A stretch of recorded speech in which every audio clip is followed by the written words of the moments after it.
northwest Pakistan towns of Kohat and Dara Adam Khel, and in the native language of Pashto. SonOfLoin tells the story of 11-year-old Niaz.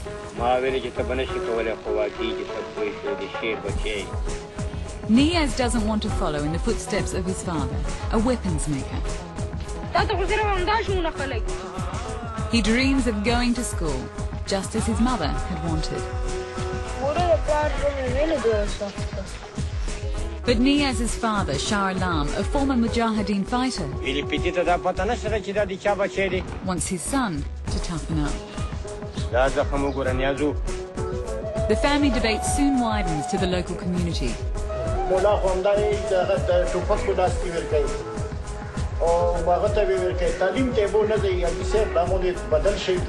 Aiming to combat post-9/11 Islamophobia, Australian first-time filmmaker Benjamin Gilmour co-wrote the film with the community.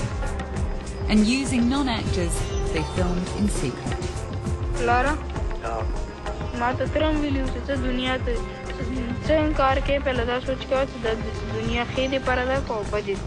We understand that this area has harboured Al-Qaeda, so they say, and the Taliban. So this is an area that since 9/11 has been incredibly controversial and feared by the West. I think I can safely say that, can't I? Absolutely, and I think that's one of the reasons that I was inspired to make the film, was because I was in this particular Pashtun heartland in the tribal areas a month before 9/11, experiencing the incredible hospitality and generosity of these people. So when the events of 9/11 happened, and I started to read the paper, and the Pashtun profile was basically that of a terrorist, I was really disturbed by that, and so I wanted to go and find out whether I was wrong.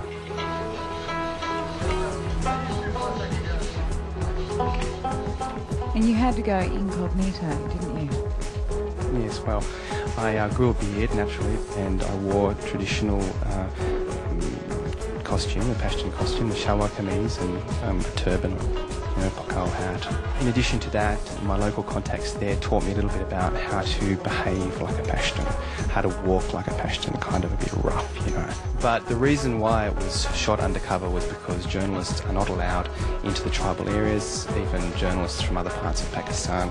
There are various sinister forces at play trying to prevent the reality of what's going on reaching the outside world.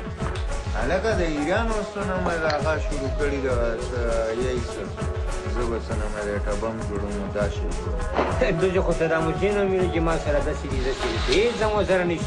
did you find these people?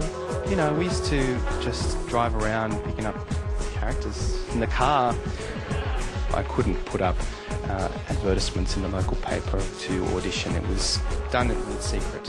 I think the most interesting point about the casting was the father character, Shah Alam. He's got a history of being a Mujahideen militant.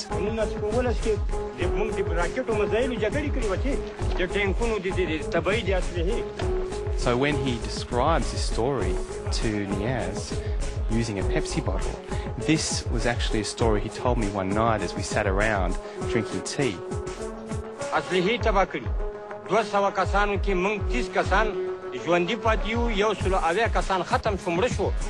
Some of that dialogue was amazing when you watched it, and the men were discussing what would you do with Osama bin Laden.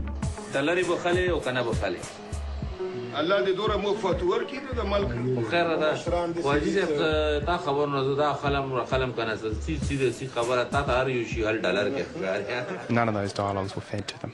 The whole idea was to give them a platform to express what they feel. They're in a very difficult position at the moment, the Pashtuns. 90% of them, plus are peace-loving, moderate-thinking Muslims who are struggling with the position they're in, stuck between, the extremists and the Pakistani military.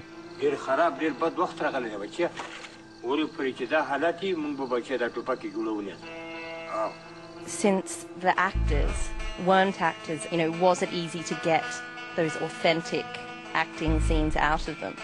I got them to play themselves and just be really natural and to pretend the camera wasn't there.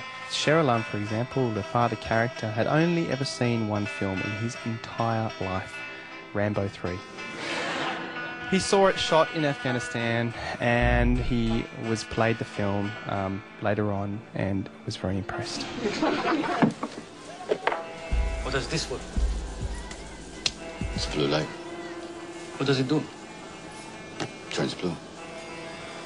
So, you know, if the only film you've ever seen is Rambo 3, then maybe your performances will be, you know, a lot more natural.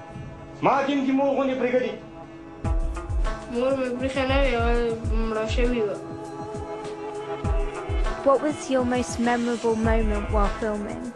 I think the word rap was the most memorable word. You know, sometimes it'd take a week before we could say the word rap even once, because it would, you know, we were confined to a compound, the security situation was too risky on a day, we couldn't go out. So you'll notice that there's very few exterior shots, and you'll notice where the uncle picks Niaz up in the bazaar.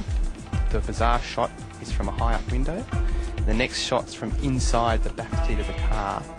That was purely to avoid being in the street with the camera.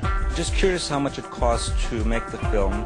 The actual cost of making the production was less than 20,000 Australian dollars.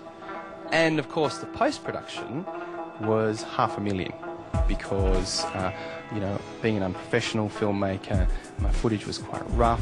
So I needed a lot of help in the editing room in making it look good. We've had a lot of indie filmmakers on the show, and we've heard small budgets, but this takes the cake. That's phenomenal. The reason why it didn't cost me much money was because the Pashtun people accommodated me. They facilitated everything I needed. I said to them, look, I need a bus full of locals to go up and down that mountain a couple of times. No problem. Within an hour, they'd arranged it. And all this free of charge. You know, they didn't want any money from me. Your success will be our success, they said, because they don't have a voice. They want the world to know about what's going on there. So that was enough for them. It was enough incentive. Could we please thank the filmmaker here? This is Benjamin Gilmour, son of a lion. Thank you, everybody.